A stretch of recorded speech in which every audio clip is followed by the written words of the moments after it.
আমি প্রপোজ করেছিলাম, অভয়ের বাবা মা এটাকে ডিক্লেয়ার করেছে, আমরা পার্টিসিপেট করব। কিন্তু রাখি আমি তো পার্টিসিপেট করব এবং আমি অর্গানাইজ করব যাতে হাজার হাজার লোক আসে। বলছি সেদিন তো রাখি, তো আমি ধর্মতলা থেকে হাঁটা শুরু করব ওনার বাবা মাকে সাথে নিয়ে। ওনাদের কত জল কামান টিয়ার গ্যাস আছে সেদিন দেখবো। তৃণমূল বলছে রাখি বন্ধন উৎসবের দিন এইসব আপনি এই প্রোগ্রাম করছেন, রাখি বন্ধন উৎসব 9 আগস্ট সেদিন এই করা মানে তো আপনি উৎসব সকালবেলা হয়ে যাবে। ওনারা তো মদ খান 12টার পরে ঘুম থেকে উঠে, আমরা ভোরে 5:30টায় উঠালো। রাখি বন্ধন 7টার মধ্যে হয়ে যাবে, আর নবান্ন বিজন বেলা 12টার পরে হবে।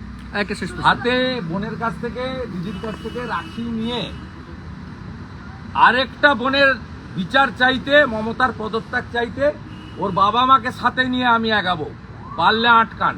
বলছি আমি বলে গেলাম সিপি মনোজ বার্মাকে রানী রাসমণি রোডে জমায়েত হব। উনার পিতৃদেব মাতৃদেব কালকে বলেছেন আমরা থাকবো, আমি সঙ্গে থাকবো। এইখান থেকে বড় মিছিল যাবে, সাঁতরাগাছি থেকে আরো একটা বড় মিছিল আসবে। দুটো আপাতত ঠিক করা আছে, আরেকটা চেষ্টা করছি হাওড়া স্টেশন থেকে। এর আগের দিন আপনি মমতা ব্যানার্জি সকাল 8টায় ঢুকেছিলেন নবান্নতে, 27 আগস্ট। এবারে আগের দিন রাত্রি থেকে থাকবেন, ঢুকলে আপনি বেরোতে পারবেন না, আমি আপনাকে বলে দিলাম।